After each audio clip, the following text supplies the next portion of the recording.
Hello guys, आज magic emperor मनहुआ के 3 chapter आया है और यह उसका 3rd चैप्टर 894 है। अगर आपने पिछला चैप्टर अभी तक नहीं देखा है तो उसका लिंक मैंने डिस्क्रिप्शन और कमेंट सेक्शन में दिया हुआ है, इसलिए पहले उसे ज़रूर चेक कर लीजिए। तो चलिए अब बिना देर किए शुरू करते हैं आज का दूसरा चैप्टर 894 को।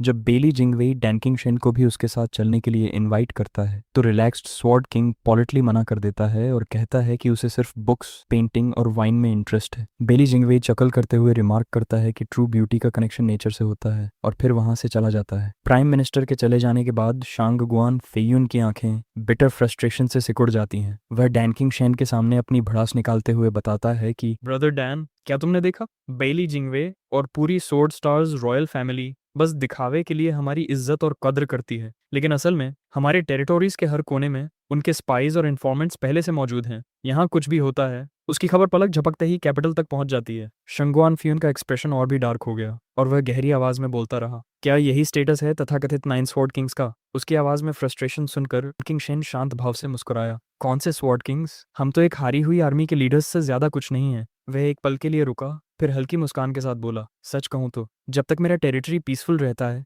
मुझे कोई फर्क नहीं पड़ता कि उनके कितने स्पाइज हैं या वे बिल्कुल मौजूद भी हैं या नहीं। शंगुआन फ्यून ने डॉनकिंग शेन को घूरकर देखा और फिर धीरे धीरे उसकी ओर बढ़ने लगा। तुम एक ड्रीमिंग आइडलिस्ट हो जो अपनी छोटी सी यूटोपिया बनाने और उसी में संतुष्ट रहने में खुश है। उसका एक्सप्रेशन कोल्ड हो गया। लेकिन जहां तक मेरी बात है, जब मैंने इनविंसिबल स्वॉर्ड मास्टर को फॉलो करने के लिए हामी भरी थी तब मेरा गोल कभी भी स्वॉर्ड किंग जैसे किसी खोखले टाइटल को हासिल करना नहीं था। उसने अपनी मुट्ठी कसकर भींच ली। मेरा गोल था सबसे ताकतवर व्यक्ति के साथ खड़ा होना और अपना खुद का एम्पायर बनाना। उसकी आंखों में एम्बिशन की आग जल उठी और वह आगे बोलता रहा, एक दिन मैं लेजेंडरी स्वॉर्ड लेकर वापस लौटूंगा और ईस्टर्न रीजन का इकलौता मास्टर बनूंगा। शांगुआन फ्यून की एम्बिशन सुनते ही डॉनकिंग शेन जोर से हंस पड़ा। ईस्टर्न रीजन का मास्टर? उसने मॉकिंग स्माइल के साथ अपना सिर हिलाया। बस करो इन बेवकूफ़ी भरे डिल्यूजन्स के साथ। फिर उसने सीधे शांगुआन फेयुन की ओर देखा और आगे कहा, एक दिन सोर्ड स्टार्स एम्पायर पूरे कॉन्टिनेंट को निगल जाएगा और जब ऐसा होगा तब हम सिर्फ रीजनल गवर्नर्स बनकर रह जाएंगे।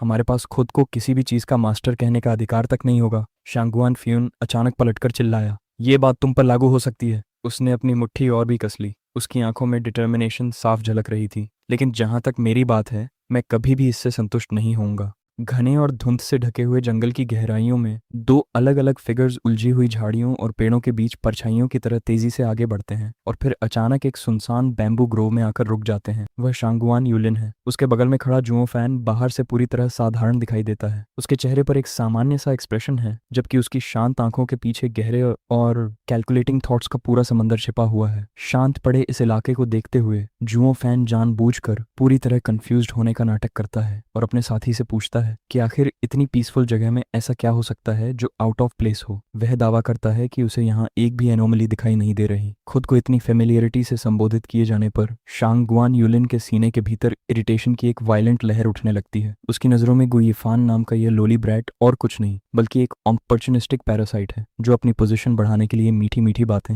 और बेशर्म फ्लैटरी का सहारा लेता है और किसी तरह शांगुआन क्लैन की यंग लेडी को भी अपने बेकार चार्म्स के जाल में फंसा चुका है। अंदर ही अंदर डिस्डेन से जलते हुए भी शांगुआन यूलिन अपने बढ़ते गुस्से को कंपोज्ड फसाड के पीछे पूरी तरह छिपाए रखता है। वह चेहरे पर एक ब्राइट और फ्रेंडली स्माइल लाता है और जुओ फैन से बड़ी आसानी से झूठ बोलते हुए कहता है कि उसने पहले फ्लाइंग क्लाउड मैनर के गार्ड्स की एक पेट्रोल को इसी क्लियरिंग से गुजरते हुए देखा था। वह समझाता है कि अकेले इन्वेस्टिगेट करने पर अनवांटेड अटेंशन आकर्षित हो सकती थी, इसलिए उसने जुओ फैन को कंपेनियन के तौर पर साथ लाने का फैसला किया। इसके बाद वह अनजान जुओ फैन को बेवकूफ़ी से आगे जाकर ये चेक करने के लिए कहता है कि कहीं कोई सेंट्रीज अभी भी वहां मौजूद तो नहीं है, ताकि वे इस फाइंडिंग की रिपोर्ट क्लैन लीडर को कर सकें और बदले में इमेंस मेरिट हासिल कर सकें। पूरी तरह अनजान होने का नाटक करते हुए जुओ फैन धीरे से सहमति में मरमर करता है और सावधानी से कुछ कदम आगे बढ़ते हुए क्लियरिंग के अंदर चला जाता है। उसके पीछे शांगुआन यूलिन की वार्म स्माइल तुरंत गायब हो जाती है और उसकी जगह एक सिनिस्टर कोल्ड ग्लेयर ले लेती है, जबकि वह दूरी बनाने के लिए चुपचाप पीछे हटता है। शांगुआन यूलिन के शरीर से धीरे धीरे ऑफ मर्डरस ईरांट बाहर निकलने लगती है। बिना किसी वार्निंग के शांगुआन यूलिन अपने इनर युआन ची को अपनी राइट पैलम में चैनल करता है और जुओ फैन की एक्सपोज्ड बैक की ओर एक वायलेंट और अचानक स्ट्राइक अनलीश कर देता है। लेथल ब्लो के हवा को चीरते ही तेज हवाओं की भयानक आवाज गूंज उठती है, लेकिन जुओ फैन की इंस्टिंक्ट्स किसी भी ऑर्डिनरी कल्टीवेटर से कहीं सुपीरियर हैं। इसलिए जैसे ही शांगवान यूलिन मूव करता है उसी एग्जैक्ट मोमेंट पर जुओ फैन को इनकमिंग स्ट्राइक का एहसास हो जाता है। वह काफी पहले ही भांप चुका था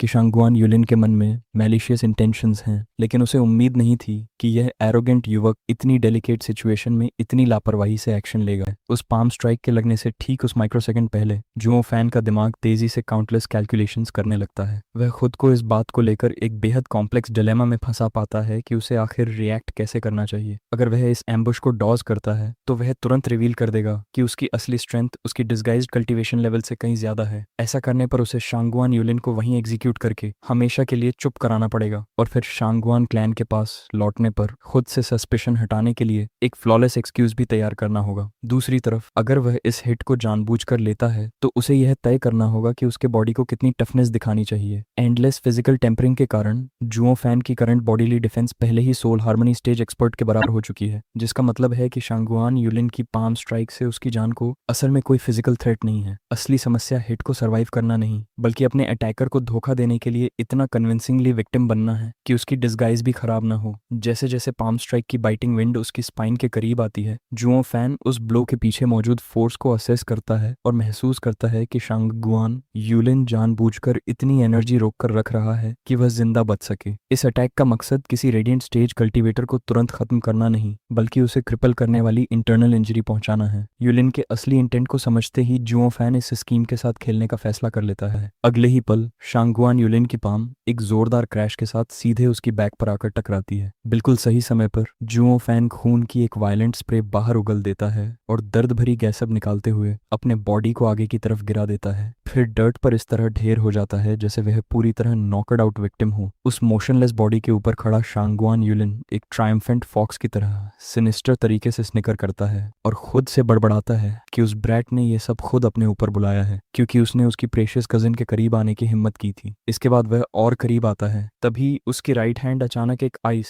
ब्लैक चिल से भरने लगती है जिससे एक सिकनिंग सेंस ऑफ मैलिस फैलने लगता है। जमीन पर फेस डाउन पड़े जुओ फैन को अपने पीछे गदर हो रही उस ईरी एनर्जी का साफ एहसास होता है और वह सोचता है कि यह अब अगला कौन सा पैथेटिक ट्रिक आजमाने वाला है। अपने चेहरे पर एक क्रीपी और रशलेस ग्रिन फैलाते हुए शांगवान यूलिन वह अनकॉन्शियस युवक को ऑनवर्ड बोस्ट करते हुए उस मजाक उड़ाता है कि उसे लगा प्लान की कवर आइडेंटिटी बनकर रहने से वह अनटचेबल हो जाएगा। वह समझाता है कि उसकी specialised crippling hand technique body पर जीरो एक्सटर्नल ट्रेस छोड़ती है। जुओ फैन के वाइड प्रेशर पॉइंट्स पर स्ट्राइक करके वह उसकी मेरिडियंस को अंदर से बाहर तक धीरे धीरे रोट कर देगा और 1 महीने के भीतर तब वह एक टोटल और इरिवर्सिबल क्रिपल बन जाएगा जिसे कभी पता ही नहीं चलेगा कि उसकी स्ट्रेंथ कैसे और क्यों चली गई। शांगवान यूलिन मैलिशियसली हंसते हुए कहता है कि एक यूजलेस क्रिपल अपनी सारी स्टैंडिंग खो देगा और उसकी कजन के साइड में बने रहने का उसे कोई राइट नहीं रहेगा। अचानक जंगल की खामोशी को एक डीप, हेवी और रैस्पी वॉइस चीर देती है जो शांगवान यूलिन से पूछती है कि क्या उसे डर नहीं है कि पैट्रियार्क शांगवान फिक्सियोनिग उसके इस रॉटन और डिस्पिकेबल कैरेक्टर को डिस्कवर कर लेंगे और अपनी डॉटर को उसे दोबारा कभी देखने से मना कर देंगे। हैरानी की बात यह है कि यह अनएक्सपेक्टेड वॉइस शांगवान यूलिन को जरा भी स्टार्टल नहीं करती। अपनी क्लेवरनेस के नशे में पूरी तरह डूबा हुआ शांगवान यूलिन स्मगली जवाब देता है कि उसने हर सिंगल डिटेल को पहले ही कैलकुलेट कर लिया है। वह बोस्ट करता है कि क्योंकि उस ब्रैट ने कभी यह देखा ही नहीं कि उस पर किसने अटैक किया, इसलिए वह उसे सीधे क्लैन कैंप साइट तक कैरी करके ले जाएगा और दावा करेगा कि उन पर फ्लाइंग क्लाउड मैनर गार्ड्स की एक पेट्रोल ने एम्बुश किया था। यहाँ तक कि अगर उसका अंकल इस बात को स्ट्रेंज मानता कि इंजरी इतनी डेवास्टेटिंग कैसे हो गई तो वह नेचुरली यही एज्यूम करता कि बैटल के दौरान मैनर के गार्ड्स की वजह से ऐसा हुआ होगा और एक पल के लिए भी शांगवान यूलिन पर शक नहीं करता। अपनी एरोगेंट एक्सप्लेनेशन के बीच में ही शांगवान यूलिन को अचानक अपनी सिचुएशन की टेरिफाइंग रियलिटी का एहसास होता है। उसकी ट्रायम्फेंट लाफ्टर तुरंत उसके गले में अटक जाती है और वह वहीं फ्रीज होकर खड़ा रह जाता है। फिर घबराकर पूछता है कि आखिर उससे बात कौन कर रहा है। इससे पहले कि शांगवान यूलिन अपनी कंफ्यूजन को प्रोसेस कर पाता, चारों तरफ से एक ईरी और मॉकिंग लाफ गूंज उठती है। वह वॉइस शांगवान यूलिन से कहती है कि उसकी डिवियस,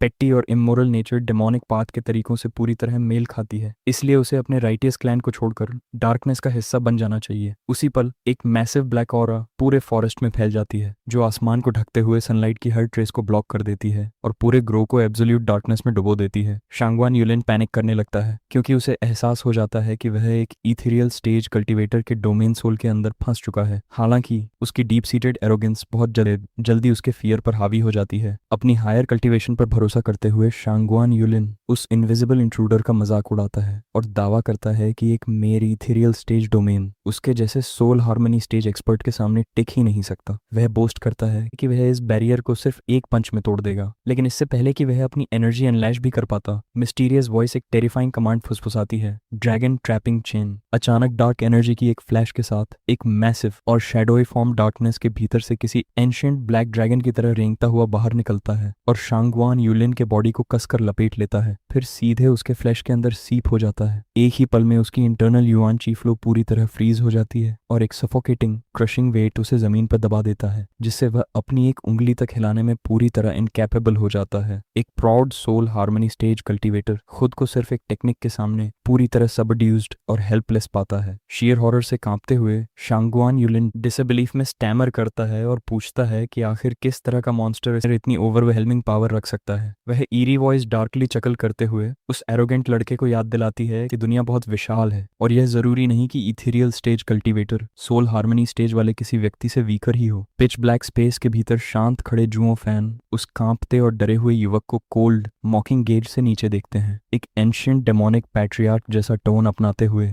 जुओ फैन सिनिसरली हंसता है और शांगवान यूलिन से कहता है कि उसकी यह रिटच्ड स्टाइल उसे अपने पास्ट की फोन्ड मेमोरीज याद दिला रही है। फिर वह कहता है कि अगर शांगवान यूलिन अभी इसी वक्त 100 बार कोटो करके अपनी लाइफ की भीख मांगने को तैयार है, तो वह एक एक्सेप्शन करते हुए उसे अपना डिसिप्लिन स्वीकार कर सकता है।